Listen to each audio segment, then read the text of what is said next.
అందరికీ నమస్కారం అండి. ఈరోజు వీడియోలో ఈ రోజుతో అంటే 9థ్ సెప్టెంబర్‌కి 70 సంవత్సరాలు పూర్తి చేసుకుంటున్న ఏవిఎం ప్రొడక్షన్స్ వారి 'వదిన' చిత్రం గురించి మాట్లాడుకుందాం. ఈ చిత్రం కథ జావర్ సీతారామన్ గారు, దర్శకులు ఎంవి రామన్ గారు, సంగీతం సుదర్శన్, అశ్వత్థామని ఇద్దరు సంగీత దర్శకులు చేశారండి. ఈ చిత్రంలో ముఖ్య పాత్రధారులు అక్కినేని నాగేశ్వరరావు గారు, సావిత్రి గారు.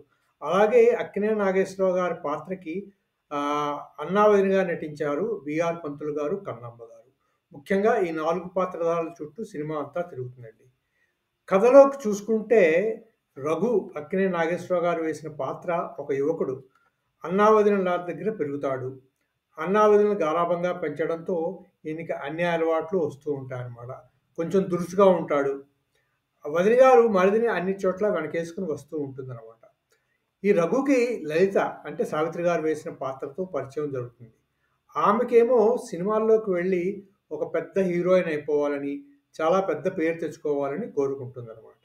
ఈ రఘు ఏమో ఈ లలిత వెంట పడతాడు. ఆమెని ఏదో ఆమెకు కావాల్సినవన్నీ చేస్తానని చెప్తూ ఉంటాడనమాట.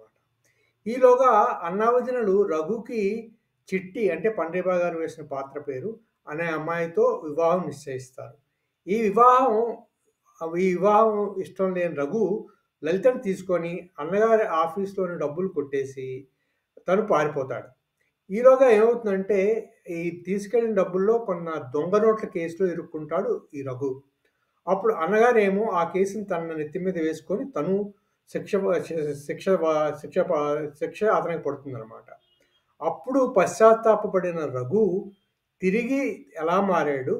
ఎలా అన్నగారిని మళ్ళీ తను ఆ జైలు నుంచి బయటికి తీసుకొచ్చాడు? ఎలా దొంగల్ని పట్టుకున్నాడు? తన కేస్‌లో ఇరికించిన వాళ్ళని ఎలా పట్టుకున్నాడన్నది మిగిలిన కథ అండి. ఆ రోజుల్లో వచ్చే కథల టైప్ సినిమా అనమాట ఇది.